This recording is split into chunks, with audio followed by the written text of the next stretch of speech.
है।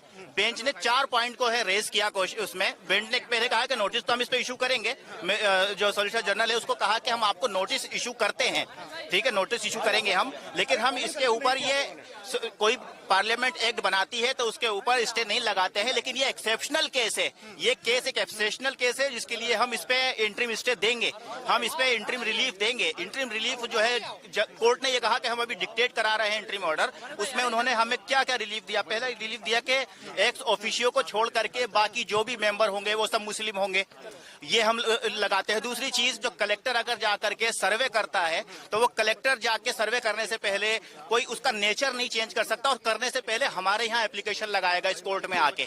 तीसरा, ये उस कोर्ट ने कहा कि जो भी प्रॉपर्टी है, चाहे वो वक्फ बाय यूजर है या चाहे वो रजिस्टर्ड है, उसका डी नोटिफाई नहीं करेगी सरकार जब तक हम ये मामला नहीं सुन रहे हैं। तो ये चारों ही चीजें हमें चाहिए थी और यही चीजें कोर्ट समझ चुका और इसी चीज के ऊपर कोर्ट हमें जो है वो इंटरिम ऑर्डर दे रहा है। तो तुषार मेहता लिटरली गिड़गिड़ाने लगे कोर्ट के सामने कि हमें और सुन लिया जाए, हमें और टाइम दे दिया जाए, हमें कल के लिए रख दिया जाए। तो जज ने काफी रजिस्ट होकर के फिर हमने भी कहा कि ठीक है, आप इनको अपॉर्चुनिटी दीजिए, मिस्टर मेहता को आप सुनिए और फिर हम भी कल और कुछ सुनाएंगे कोर्ट को। और कल 2 बजे के लिए ये रखा गया है। अल्टीमेटली ऑर्डर पास नहीं हुआ है, जो ऑर्डर पास नहीं हुआ, लेकिन जजेस क्या चाहते हैं, कोर्ट कैसा सोच रहा है वो हमें पता चल गया और कोर्ट किस तरीके से फैसला, कोर्ट पूरा मैटर समझ चुका है, सेंसिटिविटी समझ चुका है और कॉन्स्टिट्यूशन कैसे जो है वो वायलेट हो रहा है वो कोर्ट समझ चुका है।